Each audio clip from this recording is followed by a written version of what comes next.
Hello everyone, welcome back to a WYSTIK Wandsdays. It's been a while, and if you're new here and what the heck is a WYSTIK wand, you're in for a real treat. But also, you can go back to my very first video back in 2021 where I explain what exactly a WYSTIK wand is. Changed a lot since then, since that first video. Been undergoing a grand transformation. It continues to unfold. And so I've come out of my long hibernation because there's a book that I really want to talk to you about. And this book has really touched my heart over the last few months and brought me even closer to the goddess. And so this book, it's called the Book of Longings.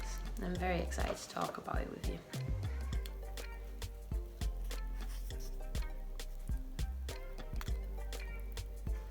It's about the imagined wife of Jesus. I know, it sounds funny. You might be wondering, like, what is a witch doing wanting to talk about the wife of Jesus? But trust me on this one, because you're in for a real treat. But first, as is customary on a WYSTIK Wands, we've got our Wand of the Week.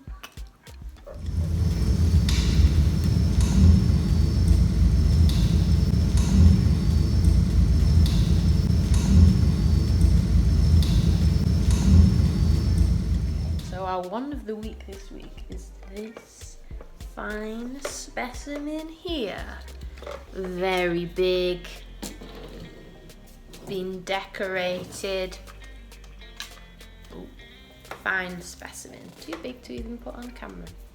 But so this wand, I'm not actually sure what kind of wood she is.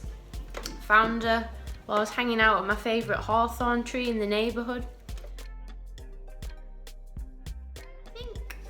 I'd like to say it's an elder from an elderflower tree, and I think actually she likes that as well. So yeah, decided she's an elder.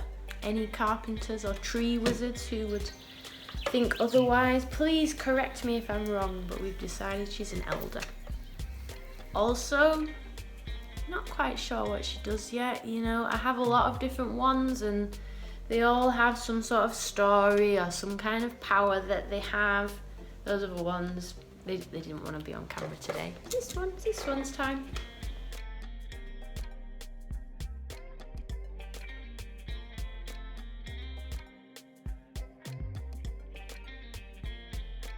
So I'm not quite sure yet what she does, but bringing her home was quite an adventure because, you know, she's very large and pointy.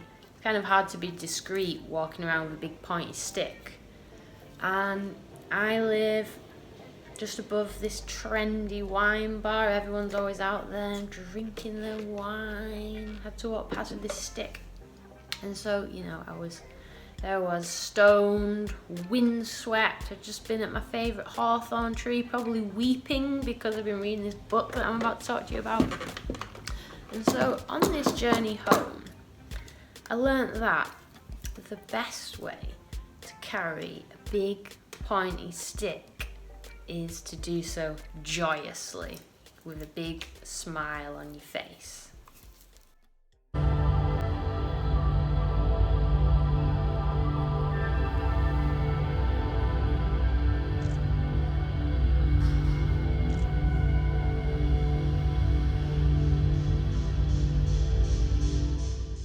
Because I'm a witch. I've been hanging out at my favourite hawthorn tree, getting stoned, reading my book about the goddess. And I think that's beautiful.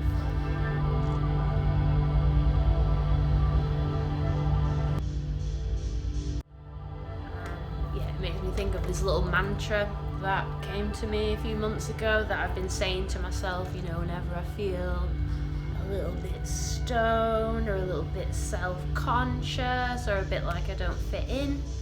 And the mantra is, perhaps my presence is a gift.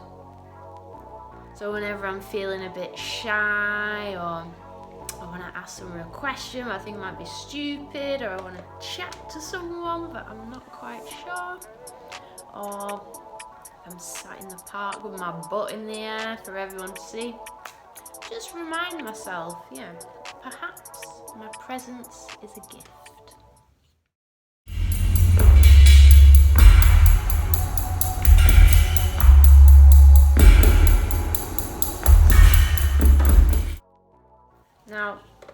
well aware that my presence isn't always a gift, or maybe more a gift in the German sense of the term.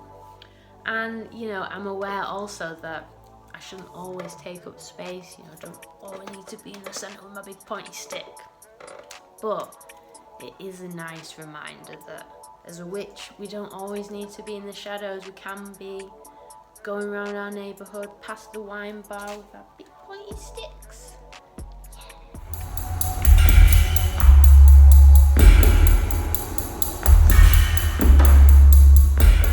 Also, perhaps your presence is a gift.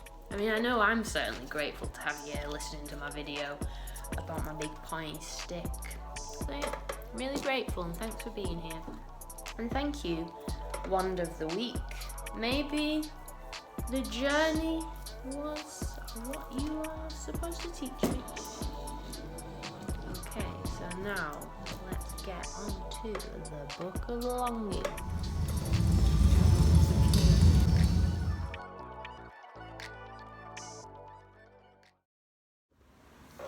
Okay, so the Book of Longings. As I said, it's about the imagined wife of Jesus, but the goddess is on every page. And while I was reading it, I wept with joy, like ecstatic joy, quite a few times, or pretty much every time I opened it, I was weeping. And yeah, it just brought the goddess really close to me, and it was so beautiful. And so this is why I want to talk about it with you.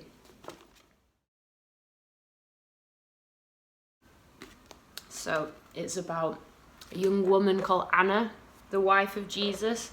And so the author, 𝕎𝕐𝕊𝕋𝕀𝕂 is a little bit liberal with history because there's no record of Jesus having a wife.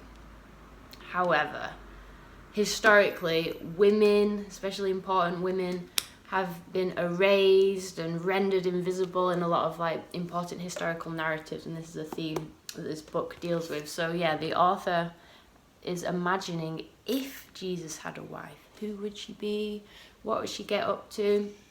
And you can read actually some interviews with the author where she kind of explains that it's not such a far-fetched idea that Jesus might have had a wife.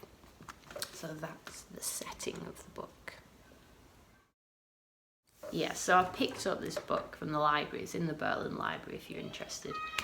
And I just thought, I read the blurb, I was like, wife of Jesus, what the heck? But I thought it might be a nice like historical novel that I could get lost in, something a bit like 𝕎𝕐𝕊𝕋𝕀𝕂, which is also a great book. And it was that, but I was completely blown away. I was not expecting it to be so beautiful.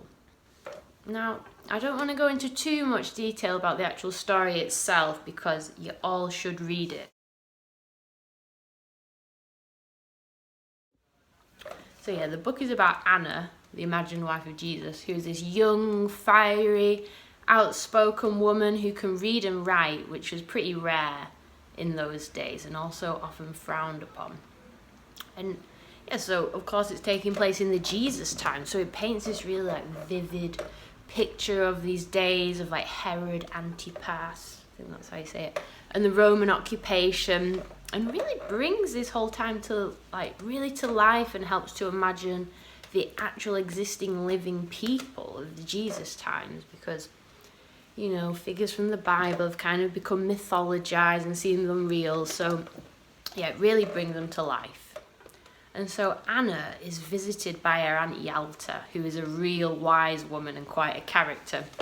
And so Hjalta, she has travelled from Alexandria and was living amongst this community called the 𝕎𝕐𝕊𝕋𝕀𝕂, who was an actually existing community back in the day of philosophers and scholars who were devoted to the goddess. And so Hjalta brings Anna an incantation bowl, which is quite a magical item.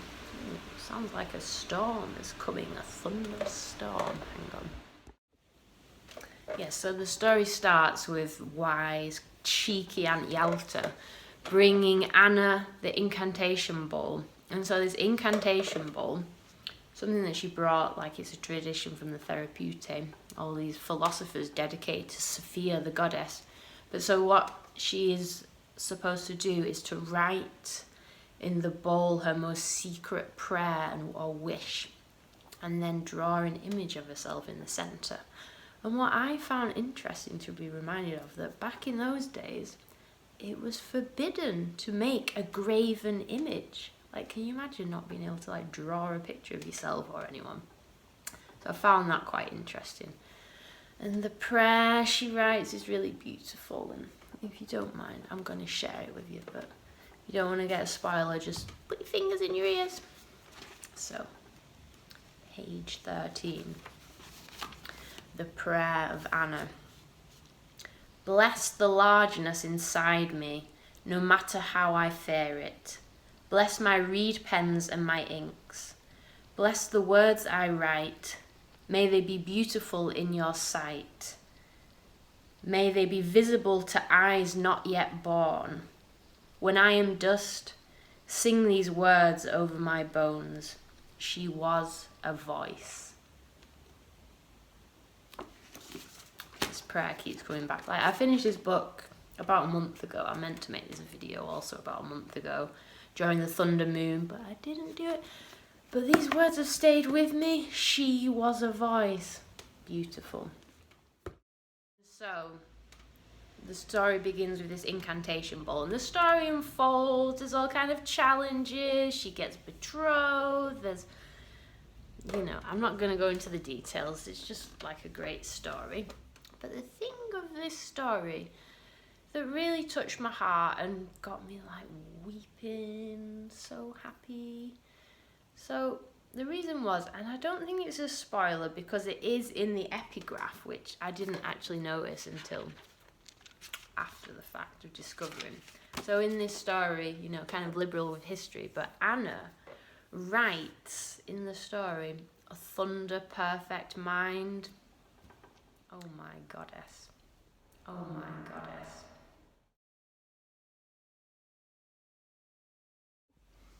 So for those of you that don't know, Thunder Perfect Mind. So it's a revelatory discourse that came from like the 2nd or 3rd century AD.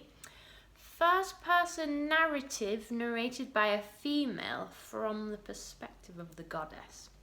And so this text or poem or hymn, is however you'd like to call it, it was rediscovered in 1945 in the Nag Hammadi one of the Gnostic Gospels. It's crucial in like the literature of Babylon. Is a very powerful text, and it really touched my heart, not just because I absolutely love this poem, but it's also in my zine, Venus Unfolds the Rose, which, you know, I've written the first part. You can read it on my Instagram, and yeah, this poem is in my zine. So, and I'd stopped writing it. I've been going through a lot. I've been disconnected from it, but this story about a young writer connected with the goddess, it was really very moving and very significant for me. So yeah, the book really brought the goddess back to me. I see it as a little nudge to keep writing my story. But it also got me thinking about the kind of anthropology of goddess worship, and as I said, this book kind of brings the historical moment really alive and really like reminds you that it was like actually existing people who did all this stuff. And so it just got me thinking about like the ancient women who have kept the goddess alive over millennia throughout history against all odds, and I just find that beautiful. And so yeah, I'm going to continue writing my story. I shall be a voice. Really recommend reading it. As I said, it's in a Berlin library, so once I return it, it's all yours. Bye bye.